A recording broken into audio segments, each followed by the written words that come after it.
Kalidas 2 hours 15 minutes run time ఉన్న movie prime వీడియోలోను అలాగే Lions gate ప్లేలోను streaming అవుతుంది. పార్ట్ 1 కి దీనికి ఎలాంటి కనెక్షన్ లేదు. పార్ట్ 1 చూడకపోయినా కానీ పార్ట్ 2 అయితే చూడొచ్చు. తెలుగు డబ్బింగ్ కూడా చాలా బాగుంది. మూవీ ఎలా ఉందో తెలుసుకుందాం. దానికంటే ముందు చాలా మంది కొత్త వాళ్ళు చూస్తున్నారు కానీ సబ్స్క్రైబ్ అయితే చేసుకోవట్లేదండి. కొంచెం సబ్స్క్రైబ్ చేసుకోండి, మాకు కొంచెం సపోర్ట్ ఇచ్చినట్టు ఉంటుంది.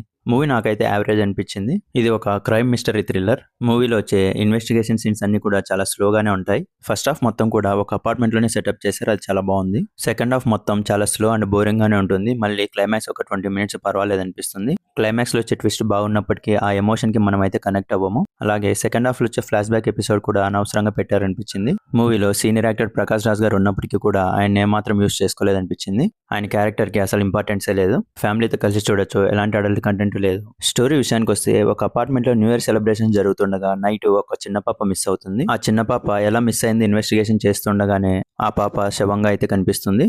దాని తర్వాత అపార్ట్మెంట్ లో వరుసగా ఇంకో 2 హత్యలు జరుగుతాయి. దాంతో పాటు సిటీలో కొంతమంది చనిపోతూ ఉంటారు. అసలు ఆ చిన్న పాపను చంపింది ఎవరు, అలాగే సిటీలో జరుగుతున్న హత్యలకు కారణం ఎవరు, ఈ రెండింటికి ఉన్న కనెక్షన్ ఏంటి, పోలీసులు ఈ కేసుని ఎలా సాల్వ్ చేశారు అనేది రిమైనింగ్ స్టోరీ. ఫస్ట్ హాఫ్ చాలా స్లోగానే స్టార్ట్ అవుతుంది. పాప మిస్ అయిన తర్వాత వచ్చే ఇన్వెస్టిగేషన్స్ పర్వాలేదు అనిపిస్తాయి. కానీ మూవీ మధ్యలో అనవసరంగా వేరే సీన్స్ అయితే వస్తూ ఉంటాయి.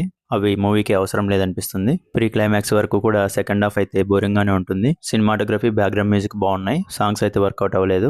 పర్ఫార్మెన్స్ వైజ్ అందరూ బాగానే చేశారు. ప్రకాష్ రాజ్ గారిని ఇంకా కొంచెం బాగా యూస్ చేసుకుంటే బాగుంది అనిపించింది. ఫైనల్ వర్డిక్ట్ ఏంటంటే క్రైమ్ థ్రిల్లర్ మూవీస్ ఇష్టపడే వాళ్ళు ఒకసారి అయితే ట్రై చేయొచ్చు. రిమైనింగ్ వాళ్ళకి పెద్దగా వర్కౌట్ అవ్వదు. దీనికి నేను ఇచ్చే రేటింగ్ 2.5/5. మీకు నా రివ్యూ నచ్చినట్లయితే లైక్ చేయండి, షేర్ చేయండి, అలాగే సబ్స్క్రైబ్ చేసుకోండి. మీరు కానీ మూవీ చూసుకుంటే మీ ఒపీనియన్ కామెంట్లో తెలపండి. Thank you.